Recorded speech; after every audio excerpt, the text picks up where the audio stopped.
Hi, welcome to Quick Cooks Whitey channel. இன்றைக்கி நம்ம சேனலில் பார்க்க போகிற ரெசிபி ஒயிட் பாஸ்தா. நம்ம க்ரீம் இல்லாமல் மைதா இல்லாமல் அழகாக செய்ய போகிறோம்.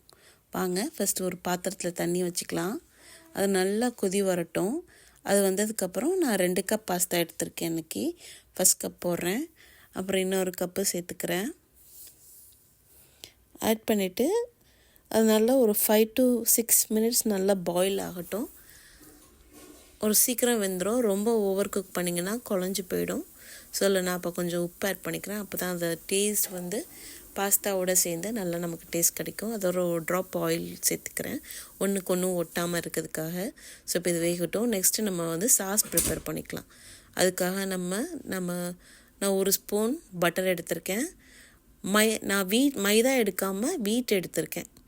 ஜஸ்ட் ஒரு 2 to 3 ஸ்பூன்ஸ் வீட் எடுத்திருக்கேன். வீட் எடுத்துகிட்டு அந்த பட்டர் நல்லா பாருங்கள் உருகிருச்சு. அது கூட இப்போ நம்ம பூண்டு, சாப்டு பூண்டு கொஞ்சம் எடுத்துக்கலாம். இது 3 நல்லா மிக்ஸ் பண்ணிக்கலாம். மிக்ஸ் பண்ணிவிட்டு கொஞ்சம் கூட கட்டி வராமல் நம்ம எல்லாத்தையும் ஒன்றா சேர்ந்து ஃபஸ்ட்டு அந்த பட்டரோட அந்த பூண்டு சேர்த்துனா நல்ல மனம் வரும்.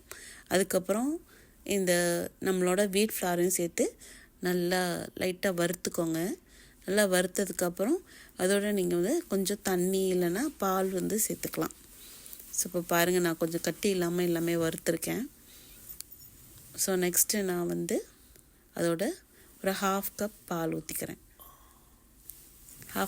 ஹாஃப் கப் கொஞ்சம் கொஞ்சமாக ஊற்றிட்டு நல்லா கட்டி இல்லாமல் நல்லா சேர்ந்து கிளறிக்கங்க. நம்ம எவ்வளோக்கு எவ்வளோ நல்லா மிக்ஸ் பண்ணுறோமோ அவ்வளோக்கு அவ்வளோ நம்ம கன்சிஸ்டன்சி நல்லா வரும். இங்கே பாருங்கள், இப்போவுமே நல்லா க்ரீமியாக வந்திருக்கு. நம்ம எந்த ஒரு க்ரீமுமே ஆட் பண்ணலை, மைதா ஆட் பண்ணலை. பட் கன்சிஸ்டன்சி பாருங்கள், நீங்கள் நல்லா கிளற ரொம்ப அழகாக வரும். பசங்களும் நல்லா விரும்பி சாப்பிடுவாங்க. ஹெல்த்தியான ஒரு ரெசிபியாக கூட இருக்கும். இது எல்லாருமே சாப்பிட்லாம்.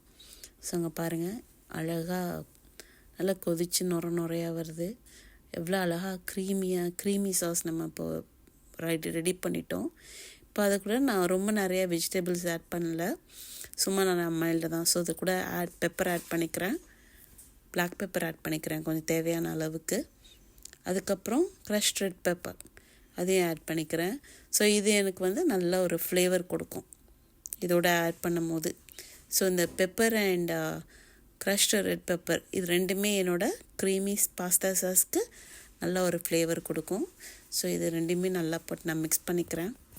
நல்லா மிக்ஸ் பண்ணிவிட்டு இப்போ நம்ம ஆல்ரெடி பாஸ்தா குக் பண்ணி வச்சுருக்கோம் இல்லையா, அதை நம்ம நெக்ஸ்ட்டு நம்ம ஒரு தண்ணியில் வச்சு வடிகட்டிக்கலாம். இங்கே பாருங்கள், நான் ஆல்ரெடி குக் பண்ண பாஸ்தாவை வடிகட்டிக்கிறேன். ஸோ மறுபடியும் அதே பாத்திரத்தில் நான் அந்த பாஸ்தாவை திருப்பி வச்சுட்டு நான் என்ன பண்ணுறேன் அப்படின்னாக்கா, இப்போ அந்த க்ரீமி பாஸ்தாவை நம்ம இந்த பாஸ்தா கூட ஆட் பண்ண போகிறோம். ஸோ அந்த க்ரீம் சாஸை நம்ம பாஸ்தா கூட ஆட் பண்ணிக்கலாம். சொல்லு பாருங்கள், பார்க்க எவ்வளோ அழகாக வந்திருக்கு. யாருமே நம்ப மாட்டாங்க. அதில் நீங்கள் சீஸ் போடலை இல்லை மைதா ஆட் பண்ணலைன்னா யாருமே நம்ப மாட்டாங்க. ஸோ பாருங்கள், நம்ம குக் பாஸ்தா கூட நம்மளோட க்ரீமி சாஸை நல்லா ஆட் பண்ணிக்கலாம். ஆட் பண்ணிவிட்டு நல்லா கிளறி விடுங்க. குலையாமல் பார்த்துக்கோங்க. லைட்டாக மைல்டாக ஆட் பண்ணிங்க நல்லா கிளறினீங்கன்னா போதும், இல்லைனா அது உடஞ்சிரும். ஸோ பாருங்கள், ரொம்ப எவ்வளோ எம்மியாக இருக்குது. ஸோ இது ரொம்ப நமக்கு உடம்புக்கு நல்லது. ஏன்னா நம்ம மைதா ஆட் பண்ண கிடையாது, சீஸ் ஆட் பண்ண கிடையாது. பெரியவங்க கூட சாப்பிட்லாம். இது ரொம்ப கொஞ்சம் ஹெல்த்தி. மில்லட் பாஸ்தா மாதிரி செஞ்சிங்கன்னா இன்னும் எல்லாருக்குமே ஹெல்த்தியாக இருக்கும். ஸோ இந்த வீடியோ உங்களுக்கு பிடிச்சிருந்ததுன்னா லைக் பண்ணுங்கள், சப்ஸ்கிரைப் பண்ணுங்கள், மறக்காமல் கமெண்ட் பண்ணுங்கள். உங்கள் குவிக் குக் சேனலுக்கு சப்போர்ட் பண்ணுங்கள். தேங்க்யூ.